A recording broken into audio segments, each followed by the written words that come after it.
Purihin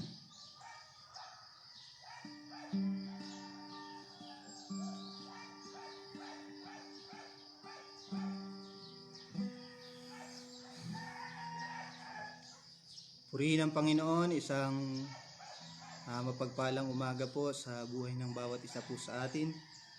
Salamat sa Diyos sa isang panibagong umaga na patuloy pong ipinagkakaloob ng Panginoon.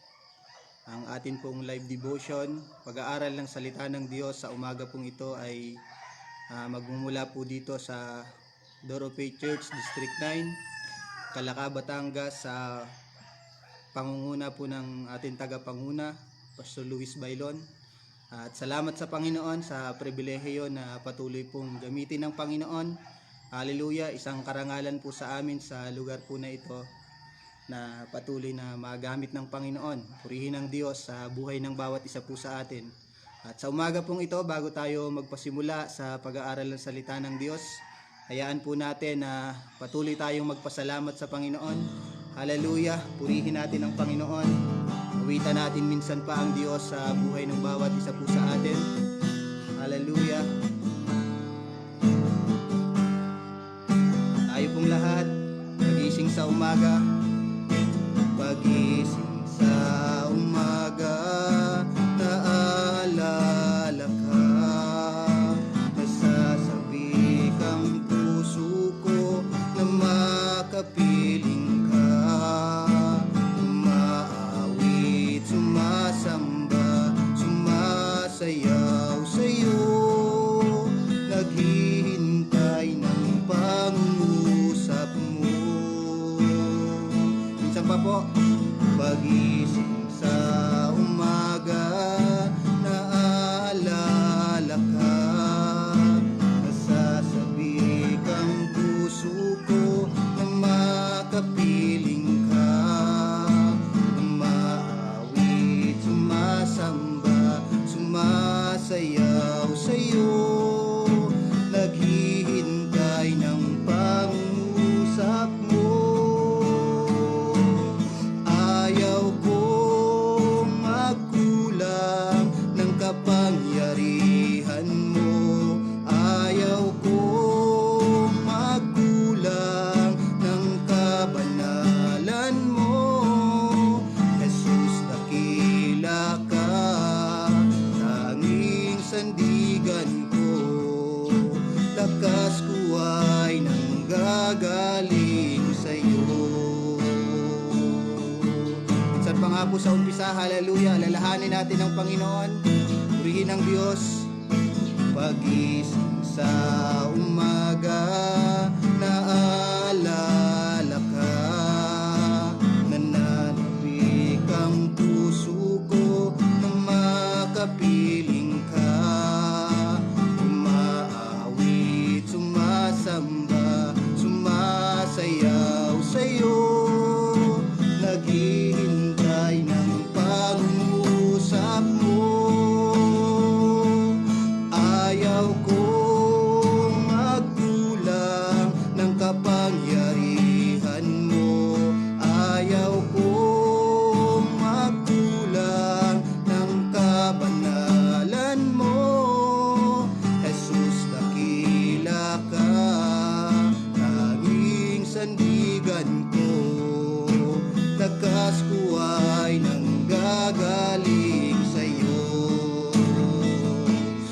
Ayaw kong magkulang ng kapangyarihan mo. Ayaw kong magkulang ng kabanalan mo. Jesus, dakila ka, tanging sandigan ko. Lakas ko ay nanggagaling sa'yo. Sa uling pagkakataon po, ayaw kong magkulang ng kapangyarihan mo. Ayaw kong magkulang ng kabanalan mo.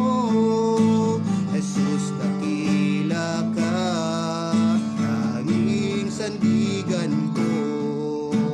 Lakas ko ay nanggagaling sa'yo.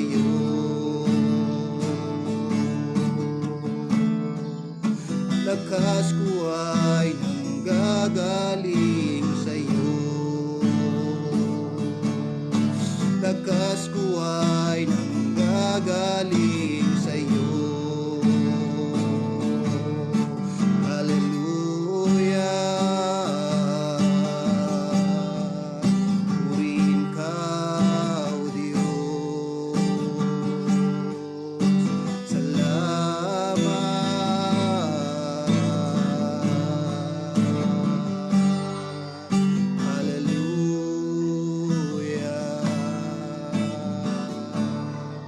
Hallelujah. Tayo po ay manalangin. Hallelujah. Ama naming Diyos na makapangyarihan sa lahat, kami po ay patuloy na nagpupuri.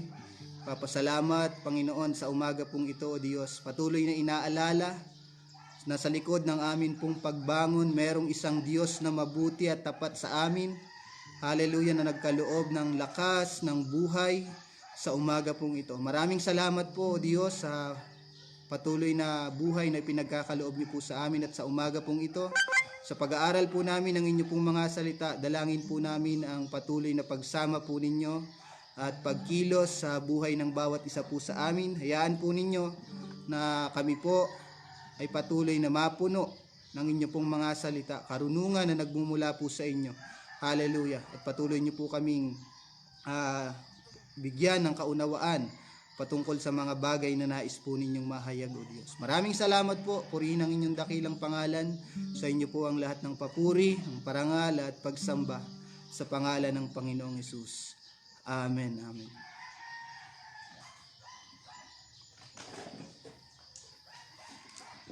Purihin po ang Panginoon. Muli po ay isang mapagpaalang umaga sa buhay ng bawat isa po sa atin. Tayo po ay mag-aral ng salita ng Panginoon. Buksan po natin ang atin pong mga Biblia sa aklat po ng Lucas, chapter 2, sa huling talata po, sa huling dalawang talata. Lucas chapter 2 verse 51 hanggang verse 52. Ito po yung tagpo na kung saan ay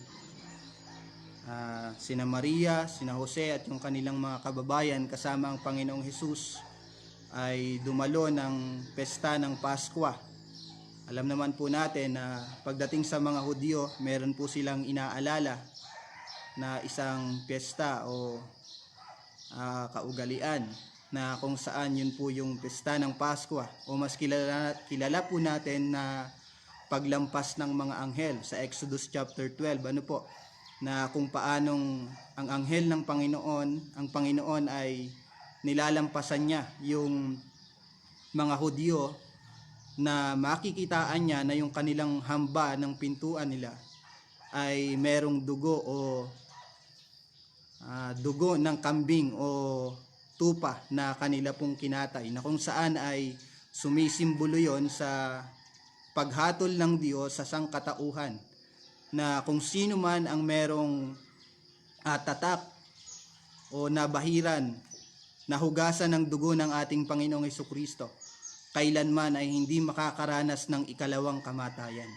At purihin ang Panginoon, ito pong talatang babasahin po natin, ano po, taon-taon sila po ay pumupunta ng Jerusalem, sila po ay sa Nazaret nakatira, at matapos ang pagdalo nila sa pesta ng Pasko, paglampas ng anghel, umuwi na po sila, pero hindi nila namalayan ni Jose ni Maria na hindi pala nila kasama ang Panginoong Hesus nung sila po ay umuwi. Kaya nung napansin nila na wala ang Panginoong Hesus, ay binalikan nila ito at naghanap sila sa loob ng 3 araw. At nang natagpuan nila ang Panginoon, nandun sa loob ng templo at kausap yung mga tagapagturo ng kautusan at isinama nila itong pauwi, papunta po ng Nazaret. At ito po yung mga nabanggit sa huling talata sa chapter 2 verse 51 hanggang 52. Ang sabi ng salita ng Panginoon, umuwi si Jesus sa Nazaret kasama ng kanyang mga magulang at patuloy siyang naging masunuring anak. Ang lahat ng ito ay iningatan ng kanyang ina sa kanyang puso. Sa verse 52, patuloy na lumaki si Jesus at lalo pang naging matalino. Kinalugdan siya ng Diyos at ng mga tao. Ang atin pong pag-uusapan sa umaga pong ito, mga kapatid sa Panginoon, ay yung buhay ng mga anak ng Diyos na katanggap-tanggap sa harapan ng Panginoon. Yung buhay natin bilang mga mananampalataya na pwedeng maging katanggap-tanggap sa harapan o sa presensya ng Panginoon. At malaki po yung pagkakaiba ng pagiging katanggap-tanggap, yung pamantayan ng mundo at pamantayan ng Panginoon, yung pamantayan ng Diyos patungkol sa pagiging katanggap-tanggap sa harapan po ng Panginoon, sa harapan ng ating Panginoong Diyos. Para sa mundo, meron kang buhay na katanggap-tanggap, meron kang buhay na ganap, meron kang buhay na matuwid. Para sa mundo, kapag meron kang maayos na trabaho, meron kang mataas na edukasyon, marami kang ari-arian, maunlad ang iyong pamumuhay. At pagkatapos nun ay pwede ka nang mamatay. Yun ang pamantayan ng mundo pagdating sa usaping katanggap-tanggap. Pero mga kapatid, kapos po ang lahat po ng yon pagdating sa harapan ng ating pong Panginoong Hesukristo. Ang buhay na katanggap-tanggap, ganap at matuwid sa harap ng Diyos ay yung maisakatuparan po natin, yung maganap natin, yung matapos natin yung nais at layunin ng Diyos sa buhay ng bawat isa po sa atin. Mawawalan lahat ng kabuluhan yung iyong magandang trabaho, yung iyong mataas na pinag-aralan, yung iyong kayamanan, kung hindi natin magagawang tapusin, gampanan, maisakatuparan yung mga bagay na gusto ng Diyos para sa buhay ng bawat isa po sa atin. Kaya nga 'di ba ang sabi ng salita ng Panginoon, ano ang mapapala ng isang tao? Mapasa kanya man ang kayamanan ng mundong ito o maging ang mundong ito ay iyon na. Kung mapapahamak naman yung atin pong kaluluwa, anong kabuluhan ng lahat ng bagay na meron tayo? Anong pakinabang ng mga bagay na meron po tayo? Kaya dito makikita po natin, ano yung buhay na nais ng Panginoon para po sa atin? Na ipinakita ng ating Panginoong Hesus nung siya po ay bata pa, 12 taong gulang. Kaya alam niyo po mga kapatid, kahit dun sa mga kabataan, hindi usapin yung pagiging bata natin para magkaroon tayo ng katanggap-tanggap na buhay sa harapan ng ating Panginoong Hesukristo. Hindi dahilan na tayo ay bata, hindi dahilan na tayo ay mahina, hindi dahilan na tayo po ay merong mga kahinaan para sabihin natin na hindi natin kayang mamuhay ng banal, hindi natin kayang mabuhay ng ganap, matuwid sa harapan ng Diyos. Alalahanin po natin mga kapatid na ang Panginoong Hesus sa kabila ng siya ay nasa 12 taong gulang ay nagpakita siya ng magandang halimbawa sa buhay ng bawat isa po sa atin. Naalala ko yung sinabi ni Apostol Pablo. Ang sabi po niya, gayahin niyo ako tulad ng paggaya ko sa Panginoong Hesukristo. Hebrews chapter 11 verse 1. 1 Corinthians chapter 11 verse 1. Ang sabi po doon, imitate me as I imitate Christ. Yung dating ni Apostol Pablo, pero parang nagmamayabang siya, pero ang totoo niyan, ang Panginoon pa rin ang ipinagmamalaki niya. Gayahin niyo ako, gaya ng paggaya ko sa Panginoon, kay Kristo Jesus. Una, makikita po natin bago natin talakayin yung buhay na katanggap-tanggap sa Panginoon, kung bakit tayo naging katanggap-tanggap sa Diyos ay hindi sa sarili nating lakas. Kailangan nating bigyan ng pundasyon yung atin pong pinag-uusapan, mga kapatid, dahil hindi maaari na tayo po ay mauwi sa mabubuting gawa. Alalahanin natin palagi na kung bakit tayo magiging katanggap-tanggap sa Diyos, hindi dahil sa ating mga gawa, hindi dahil tayo ay mabuting tao. Naging katanggap-tanggap tayo sa harap ng Diyos dahil sa ginawa ng ating Panginoong Hesukristo. Sapat na yung pagsisikap ng Panginoon, sapat na yung ginawa ng Panginoong Hesukristo nung siya ay nagkatawang tao para tayo po ay maging katanggap-tanggap sa Diyos sa harapan ng Panginoong Hesukristo, sa harapan ng Diyos Ama. Ang sabi po ng John chapter 10 verse 10, dumarating ang magnanakaw para lang magnakaw, pumatay at magwasak. Ngunit dumating ako upang magkaroon ang mga tao ng buhay na ganap. Ang Panginoong Jesucristo, nagkatawang tao siya para sa isang misyon. At ang misyon na yon ay tayong mga makasalanan ay tubusin niya para magkaroon ng buhay na ganap. Purihin ang kabutihan ng Panginoon. Purihin ang Diyos sa kabutihan niya sa buhay ng bawat isa po sa atin. Ngayon, bilang mga ganap na sa harapan ng Diyos, ano po? Bilang mga inari ng ganap at matuwid, banal sa harapan ng Panginoon, katanggap-tanggap sa harapan ng Diyos. Hinahanapan tayo ng Panginoon ng isang buhay na katanggap-tanggap. Ibig sabihin yung katunayan na talagang meron tayong tinanggap na pananampalataya. Katunayan na tayo ay talagang mga anak ng Diyos.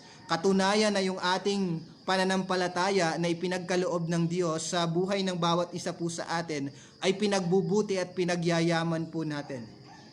Puntahan po natin yung verse 52 na binanggit po sa Lucas. Ang sabi po dito, patuloy na lumaki si Jesus at lalo pang naging matalino. Sa King James po, ang sabi po dito ay, in Jesus increase in wisdom. Ibig sabihin, nung lumalaki ang Panginoon, hindi lang yung kanyang katawan ang lumalaki. Nung ang Panginoon ay nagmamature, hindi lang yung katawan niya, yung kanyang pisikal na pangangatawan ang nagmamature.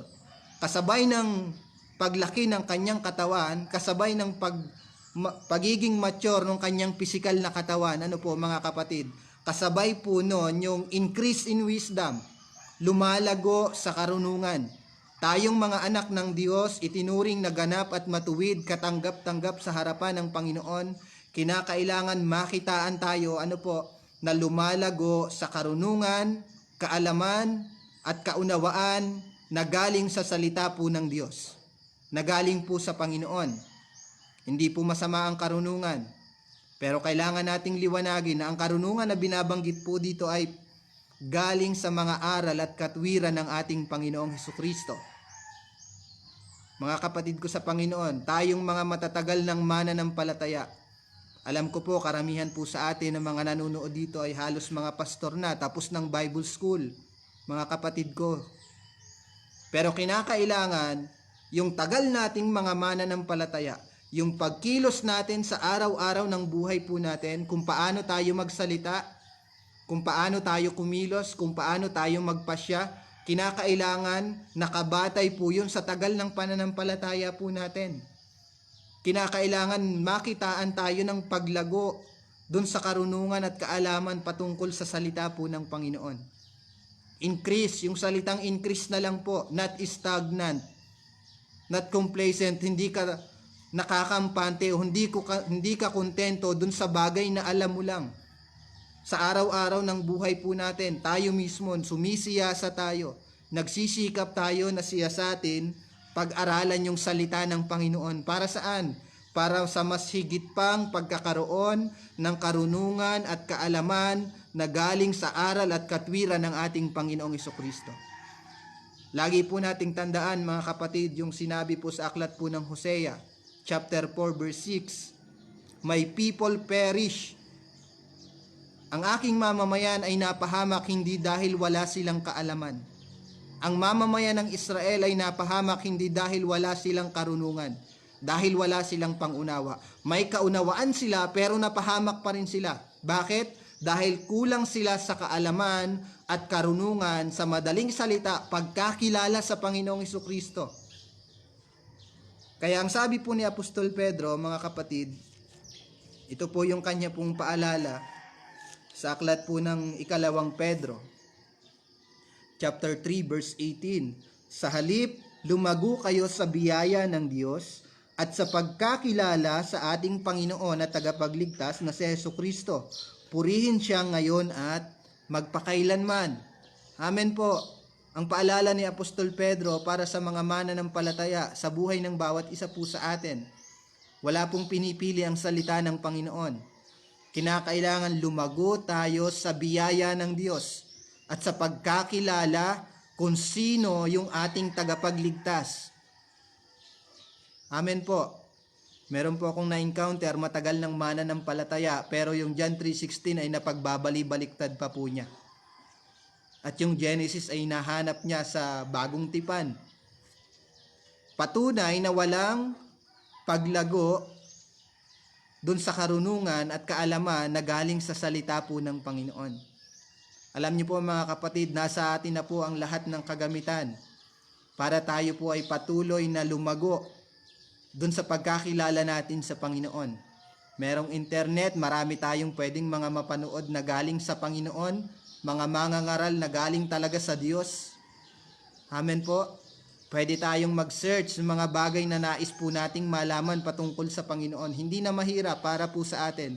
Hindi kagaya po nung unang panahon. Hindi ko po inaabot yon, pero base sa mga kwento ng mga unang lingkod ng Panginoon, kinakailangan nilang maghanap ng mga libro para lang sila ay matuto.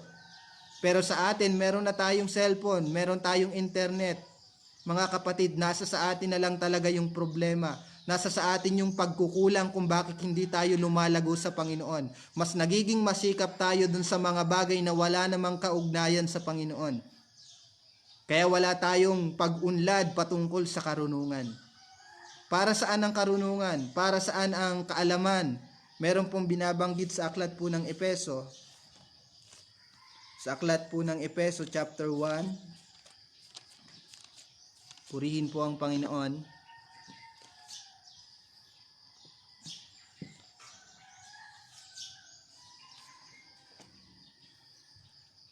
Simulan po natin sa verse 15. Ang sabi po ng salita ng Diyos. Kaya nga, mula nang mabalitaan ko ang pananampalataya nyo sa ating Panginoong Hesus at ang pag-ibig nyo sa lahat ng pinabanal, walang tigil ang pasasalamat ko sa Diyos dahil sa inyo at lagi ko kayong ipinapanalangin. Verse 17, ano po yung panalangin niya? Hinihiling ko sa Diyos, ang dakilang Ama ng ating Panginoong Hesukristo, na bigyan niya kayo ng karunungan at pangunawa mula sa banal na spirito. Para saan po yon? Para lalo nyo pa siyang makilala. Isa sa paraan para lubusan nating makilala ang Panginoon. Makita natin yung kanyang kagandahan at kalwalhatian. Hindi sapat na tayo ay palagi lang nakikinig. Mga kapatid, tayo mismo, kinakailangang magsikap tayo sa ating sarili na tayo po ay mapuno ng karunungan at kaalaman mula sa banal na spirito para lubos nating makilala yung pinaglilingkuran po natin. Amen po. Purihin ang Panginoon. Bakit natin kailangang makilala ang Panginoon? Alam ko marami pong dahilan dyan. Pero isa sa nilalagay ng Panginoon sa atin, kaya natin dapat lubos na makilala ang Panginoong Hesukristo. Alam nyo po, hindi magiging tanong sa atin yung bakit kailangang parusahan ng Diyos ang isang taong nagkasala. Bakit kung mapagbiyaya ang Panginoon, bakit niya hinahayaan na maimpyerno yung taong makasalanan? Bakit si Adan at si Eva ay pinalayas niya sa Harden ng Eden? Alam niyo, kung makikilala lang natin ang Panginoon, lagi po itong ipinapaalala ng amin pong tagapanguna. Kung makikilala natin ang Panginoon sa totoong kanyang anyo, kalagayan, na nagtataglay ng kalwalhatian at kagandahan, karangalan na hindi kayang pantayan ng sanlibutan ng anumang kayamanan ng mundong ito. Pag humarap tayo sa Diyos, tayo na mismo na makasalanan, sasabihin natin, Panginoon, itapon po ninyo ako sa impyerno, hindi po ako karapat-dapat. Dahil sa kung anong merong kalwalhatian at kagandahan, karangalan ang meron po siya. Kaya napakahalaga na tayo po ay merong pagkilalang lubos sa Panginoon mula sa karunungan at kaalaman na nagmumula sa salita ng Diyos. Isa pa sa nakikita ko na inilalagay ng Panginoon, pag lubos nating kilala ang Panginoong Hesukristo, kailanman hindi natin iiwanan yung paglilingkod na meron po tayo. Hindi natin ipagpapalit yung paglilingkod natin sa trabaho, hindi natin ipagpapalit yung paglilingkod natin sa pamilya. Amen po. Hindi natin pwedeng ipagpalit ang paglilingkod natin sa anumang bagay ng mundong ito. At yun ay magagawa lang natin kung kilala natin ang Panginoon. Hindi tayo susuko sa paglilingkod kahit mahirap yung ating pinagdadaanan, kahit maraming pag-uusig, kahit napagbantaan yung buhay po natin. Magsisikap pa rin tayong maglingkod. Bakit? Lubos nating kilala yung pinaglilingkuran natin at meron siyang kakayanan, amen po, na alisin tayo sa mundong ito. Siya lang yung makagagawa po nun. Alisin tayo sa tiyak na kapahamakan. Purihin ang Panginoon. Para saan pa po ang karunungan? Ang sabi ng verse 18 sa aklat po ng Efeso chapter 1, ipinapanalangin ko rin na maliwanagan ang inyong puso't isipan para maunawaan nyo ang pag-asa na inilaan niya sa atin, ang napakahalaga at napakasaganang pagpapala na ipinangako niya sa mga pinabanal. Yung karunungan at kaalaman, yung kaunawaan galing sa salita ng Diyos, galing sa mga aral at katwiran ng ating Panginoong Jesucristo. Magbibigay pala po ito sa atin ng kaliwanagan, kaunawaan, patungkol doon sa mga bagay na ipinangako ng Diyos para sa atin na mga pinabanal po niya. Yung kanyang pamana po sa atin. Yung inihanda ng Diyos para po sa atin. Marami sa atin kaya sumusuko sa paglilingkod kapag mahirap na yung pinagdadaanan, hindi talaga natin nahuunawaan kung ano yung naghihintay na gantimpala para po sa atin. Naalala ko po si Apostol Pedro, ang sabi niya, ikagalak natin kapag meron tayong pagsubok na pinagdadaanan. Bakit? Patunay lang yan na meron kang mas mabigat na gantimpala na ibibigay ng Panginoon sa kabilang buhay. Kaya para sa mga apostol, Romans chapter 8 verse 18, anong sabi po ni Apostol Pablo? Para sa akin, ang mga paghihirap sa mundong ito ay hindi maaring ihambing o ipantay. Saan po? Doon sa kalagayan na naghihintay sa atin. At bakit sila merong ganong mga pagpapasya? Bakit sila merong mga ganong kaisipan? Dahil meron silang karunungan, kaalaman, lumalago. Amen po. Nagaling sa salita po ng Panginoon. Alam nyo, kapag tayo po ay magtatanim ng isang halaman, hindi tayo papayag na yung atin pong itinanim ay hindi po lalaki. Hindi tayo papayag na magiging bansot yung atin pong itinanim. At ganun din sa Panginoon. Ganun din kapag tayo po ay mga anak ng Diyos. Ang Diyos ay nagtanim po sa atin ng pananampalataya. Ang Diyos ay nagtanim po sa atin ng relasyon sa Kanya. Ang Diyos ay nagbibigay ng karunungan. At kinakailangan po nating palaguin yung mga bagay na ibinibigay ng Panginoon, pinagkakatiwala ng Diyos para sa buhay ng bawat isa po sa atin. Meron pa pong binanggit sa Colossus chapter 1. Basahin lang po natin ito. Colossus chapter 1.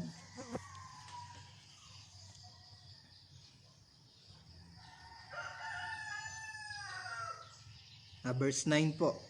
Ang sabi po ng salita po ng Panginoon, kaya nga, mula nang mabalitaan namin ang tungkol sa inyo, patuloy namin kayong ipinapanalangin.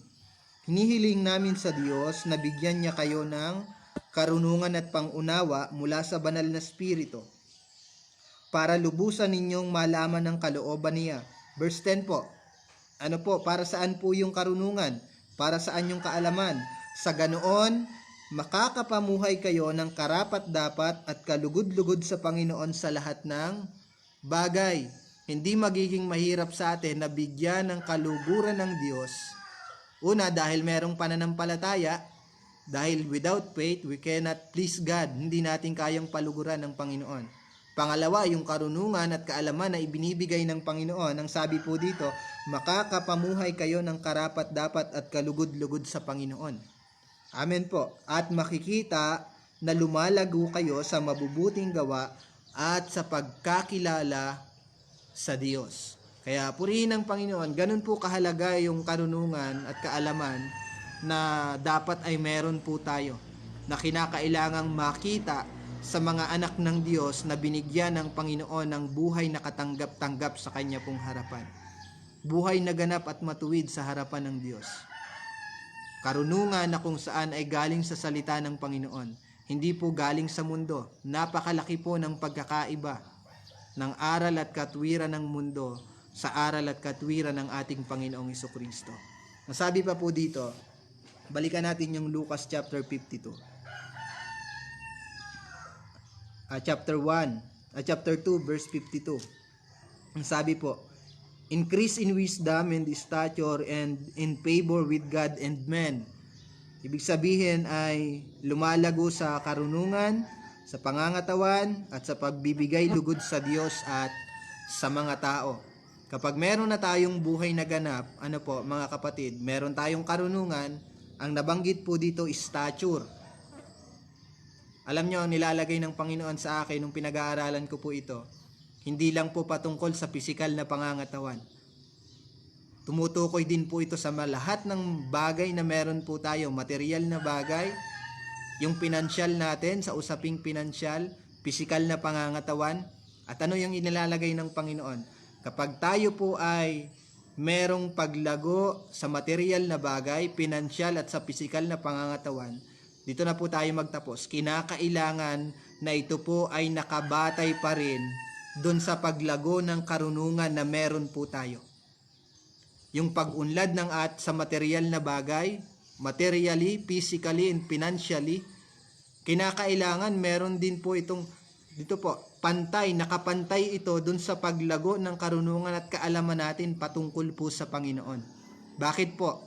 Isa po ang tiyak, kapag maunlad ka lang sa buhay po na ito, at hindi ka maunlad sa kaalaman at karunungan na galing sa Panginoon, isa po ang tiyak, makikita natin yung sarili po natin, yung pagpapala na galing sa Diyos, magiging hadlang po yan para sa paglilingkod po natin. Kung papansinin po natin yung aklat po ng Juan sa 3 John chapter 1,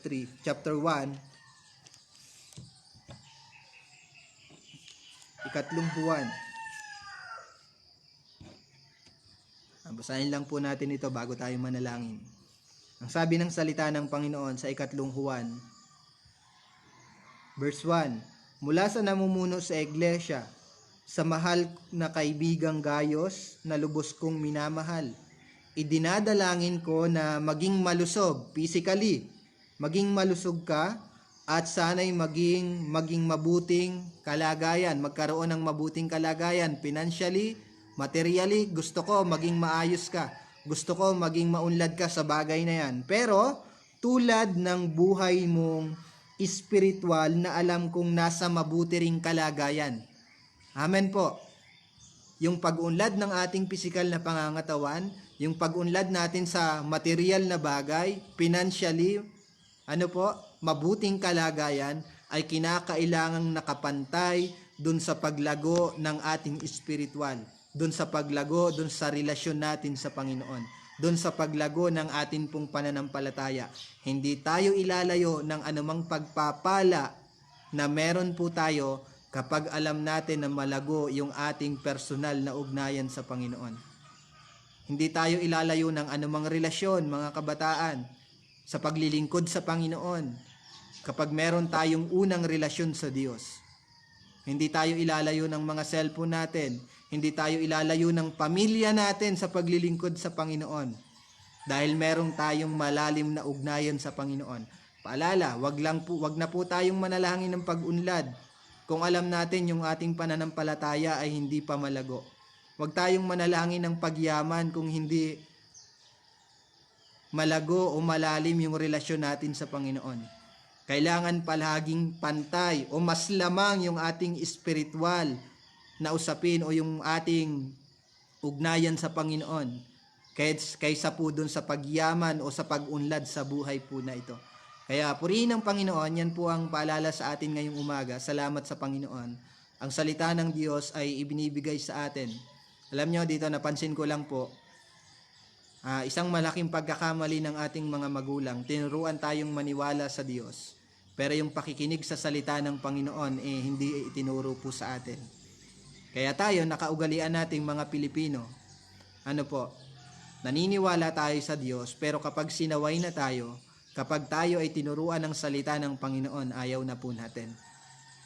Pero purihin ng Diyos sa buhay ng mga bawat isa po sa atin. Alam ko po, tayo pong lahat, kung meron mang nagbibigay ng kagalakan sa atin, kung meron mang nagbibigay ng sigla, nagbibigay ng tibay, nagbibigay ng kalakasan sa paglilingkod, ay yung tayo po ay nakakaranas ng salita ng Panginoon mismo, personally sa buhay ng bawat isa po sa atin.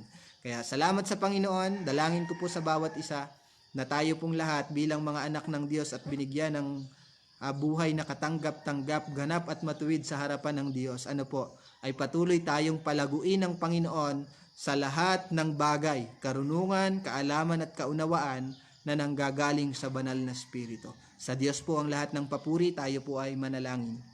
Hallelujah. Ama naming Diyos na makapangyarihan sa lahat, sa Diyos na mabuti, dakila at tapat, kami po ay patuloy na nagpupuri at nagpapasalamat. Diyos na siyang nagbigay ng aming mga buhay, sa Diyos na lumikha ng lahat ng bagay. Maraming salamat po sa inyo. Salamat po sa umaga pong ito, Panginoon. Napakabuti po ninyo. Salamat sa inyo pong biyaya. Salamat po sa inyo pong katapatan, Panginoon. Ang totoo po niyan, wala po talaga kaming maipagmamalaki dahil kung babalikan namin yung amin pong dating pagkatao, Panginoon, yan po ay nakakahiya dahil ang mga gawa po namin, Panginoon, ay malayo sa kung ano yung nais po ninyo. Kaya sa umaga pong ito, una, nagpapasalamat kami dahil binigyan nyo kami ng buhay na katanggap-tanggap. At salamat, Panginoon. Kulang kami sa karunungan, pero ang sabi ng inyo pong mga salita, ang sino mang nagkukulang sa karunungan, humingi siya sa inyo at kayo ay nagbibigay, Panginoon, ng walang pagmamaramot at pag-aalinlangan. Kaya salamat po, Diyos. Dalangin ko, Panginoon, sa buhay ng bawat isa po sa amin, O Diyos, sa mga nakikinig mula sa akin, Panginoon, mula sa lugar po na ito hanggang sa lahat ng mga mananampalataya. Hallelujah, na naaabot ng pag-aaral ng salita ng Diyos tuwing umaga. Panginoon, kayo po ang patuloy na magbigay sa amin ng karunungan, kaunawaan, kaalaman mula sa banal na Espiritu upang higit namin kayong makilala sa buhay po namin. Maunawaan namin, Panginoon, kung gaano kahalaga at kasagana, O Diyos, yung naghihintay sa buhay ng bawat isa po sa amin, at higit sa lahat makapamuhay kami, Panginoon, ng karapat-dapat at kalugod-lugod sa inyo pong harapan. Maraming salamat po. Purihin ang inyo pong dakilang pangalan. Pagpalain po ninyo ang mga nakikinig sa umaga pong ito, Panginoon. Mga nakinig, O Diyos, nagpahalaga sa inyo pong salita, Panginoon. Ano man yung amin pong lubos na kakailanganin para patuloy kaming makasunod sa inyo pong kalooban, patuloy po ninyo itong ipagkaloob sa amin, Panginoon. Maraming salamat po sa inyo po ang lahat ng papuri. Pagpalain po ninyo ang kabuuan ng Door of Faith, Panginoon, ang organisasyon pong ito mula sa amin pong mga leader, O Diyos, Masaredo family. Pagpalain po ninyo yung kanila pong mga buhay, Panginoon.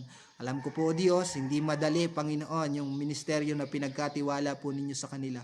Ngunit salamat dahil merong isang Diyos na nagbibigay ng lubos na kakayanan para patuloy, Panginoon, mapaglingkuran po namin kayo ng may katapatan, aming Ama. Salamat, O Diyos, mula sa District 1 hanggang District 9. Hallelujah, sa lahat ng supervisor, sa amin pong Pastor Luis, Panginoon, tagapanguna sa lugar po na ito. Pagpalain po ninyo ang kanila pong mga buhay. At saan man po ninyo sila dalhin, Panginoon, saan mang lugar, dalangin ko po, maging pagpapala sila sa lahat ng lugar na kanila pong pupuntahan, Panginoon. At patuloy, O Diyos, na palagi nyo silang samahan, hallelujah, at makita yung pagkilos po ninyo sa buhay po ng bawat isa. Sa lahat ng mga mananampalataya na patuloy na itinataas ang inyo pong dakilang pangalan. Maraming salamat po, O Diyos. Salamat po sa umaga pong ito. Sa inyo po ang lahat ng papuri, sa inyo po ang lahat ng parangal at pagsamba. Sa pangalan ng Ama, ng Anak at ng Banal na Espiritu. Amen, amen. Purihin po ang Panginoon. Sa Diyos po ang lahat ng papuri at pagpalain po tayong lahat ng Panginoon. God bless po.